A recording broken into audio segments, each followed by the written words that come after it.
Hey everybody, it's Charles, your hobby hero, and today we're going to be breaking down Covrprice's top 10 list. But first, if you haven't already, make sure you hit that subscribe button down in the bottom corner.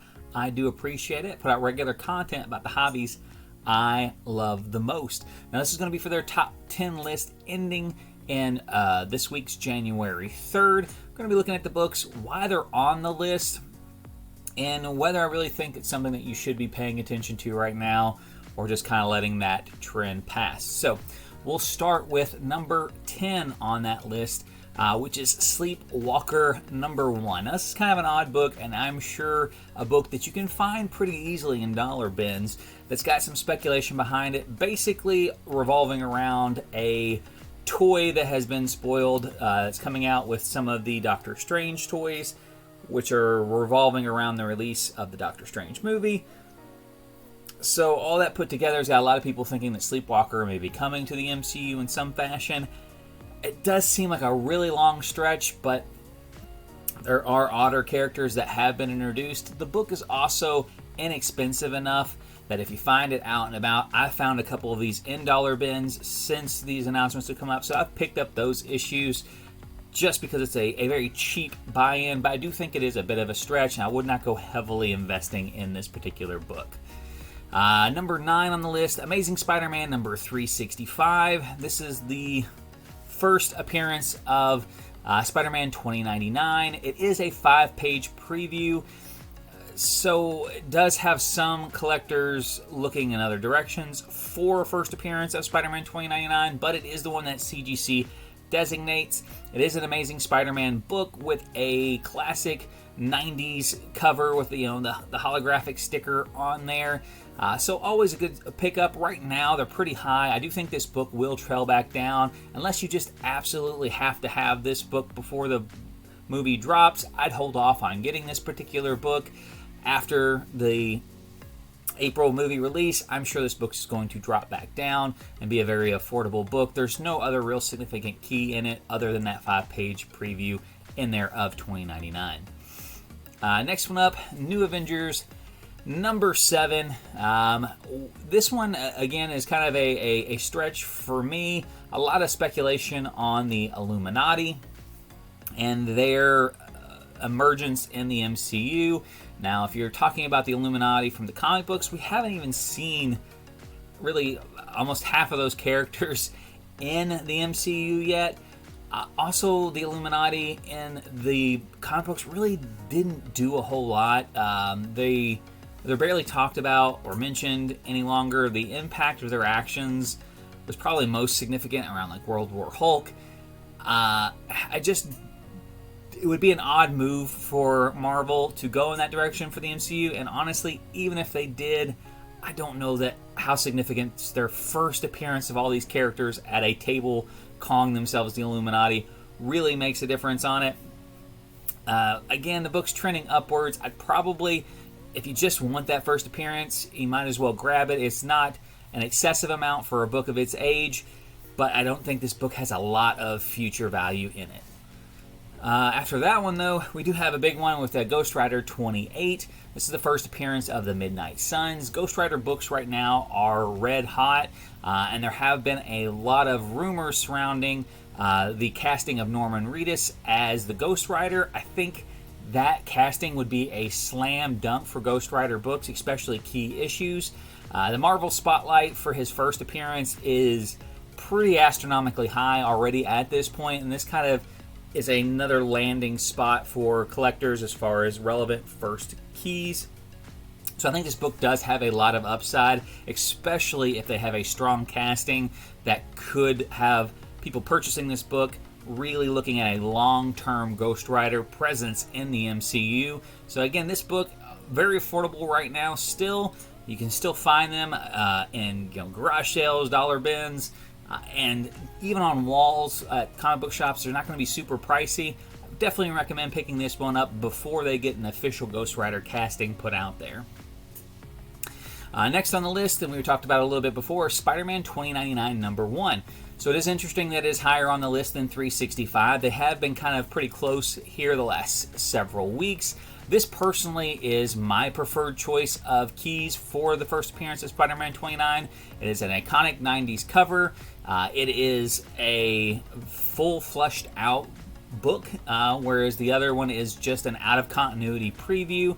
And I mean, it's instantly recognizable as a key issue for Spider-Man 2099. So that's the one I do tend to gravitate for. It is slightly less expensive to get than the 365, which is also another plus. And as far as like the census goes, they're both pretty hard CGC 9/8s, but these books are not rare. Again, if you want to own this book and own it in a high grade, and you can be patient, I'd recommend waiting until after the new Miles Morales Into the Spider-Verse movie drops. Because honestly, once that movie comes out, the heat for Spider-Man 2099 is going to cool off. And me personally, I have moved all my personal collection that I had of the 2099 and 365, and I'll probably rebuy them back after the movie drops. Next one, Incredible Hulk 156. Now this, when we talk about obscure speculation, this one is about as obscure as it gets. This is a fairly pricey book, running upwards of $150 to $200 in a raw condition, high grade raw condition.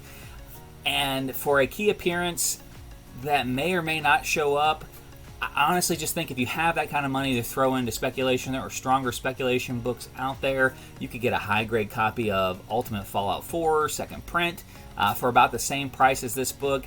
And the heat behind it, I mean, it is an old Incredible Hulk. It is a key issue, and if that character does show up, I do imagine this book will increase in value, especially if the casting is right for it.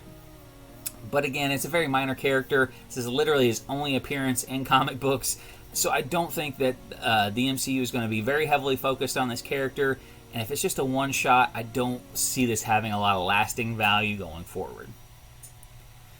Number 4 on the list, Star Wars Tales of the Jedi. Now, when it comes to Star Wars keys, just about any key in high grade is worth picking up in Star Wars. The fan base alone will support the values on a lot of these, whether they show up in a Disney project or not. This particular one, the Dark Horse titles, goes all the way back to 93. It does have a first appearance of 2 of the Keldromas, and they have been working with a lot of projects and teasing a lot of projects in that Tales of the Jedi sphere. So this book could go up. It's a fairly pricey book in a 9/8, even for Star Wars books. If you're a big Star Wars fan, you probably already have this book anyways, with it just being the first book in a miniseries there.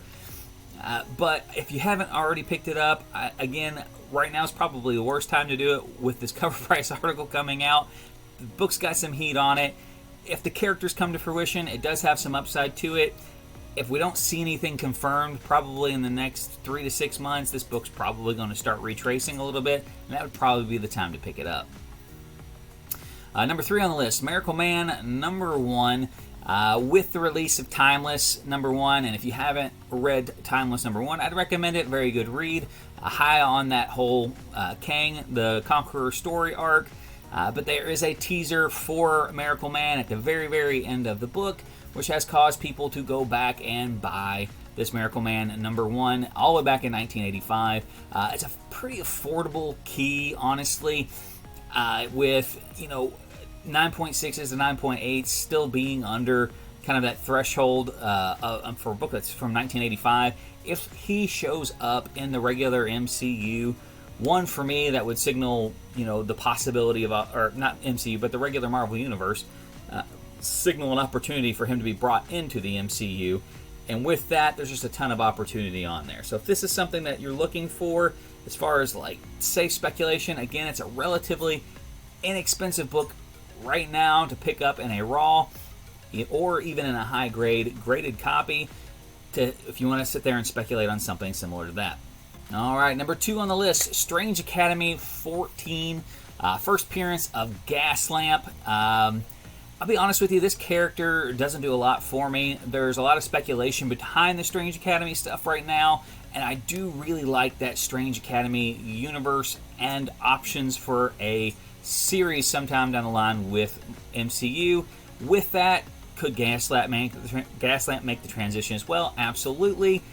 But I think if we're expecting to see this guy show up in any other form, he's really not going to be very true to the comic book, at least visually, in which that can always impact those prices. If he shows up at all in the MCU, it's obviously going to move the needle on this book. But if he looks completely different and acts completely different from what he appears in the book, which is a really wonky looking character, I don't see this book holding a lot. And again, it's a pretty far shot spec for probably pretty far down the road. If you like Strange Academy and you like this character, obviously the first appearance is where you're going to fixate on. But I think if you're looking for a book that has a lot of opportunity for growth, this is probably not where I would go. Speaking of books with not a lot of opportunity for growth, number one on the list, and possibly one of the strangest ones I've ever seen, Timeless number one, the Humberto Ramos Miss Minutes variant.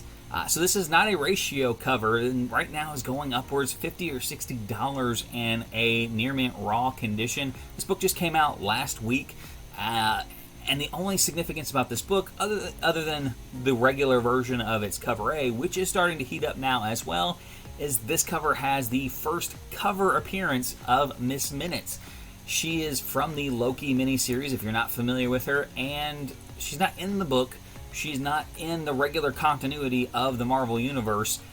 She is a character that we anticipate we will see in the next series of Loki, but aside from that, there's really no substance there. She's not a huge character in the show either. She's basically Siri for the Timekeepers, and for me, that just does not scream key issue. Now, obviously, I'm not going to sit here and tell people that they can't sell the book for what it's worth. I would suggest that if you really want this book, that you give it a little bit of time to cool off. I don't anticipate that the cover alone has got enough to maintain the price tag on this particular book. If you're a big fan of Miss Minutes, I guess this is really your only key to go with on that particular character. But I'm sure if they plan to bring her to the regular Marvel Universe, we'll have some key appearances for her show up. So that is the Cover Price Top 10. Let me know if you got any input on these books. I'd love to hear it from you as well down in the comment section below. Till next time, though, guys, Hobby Hero out.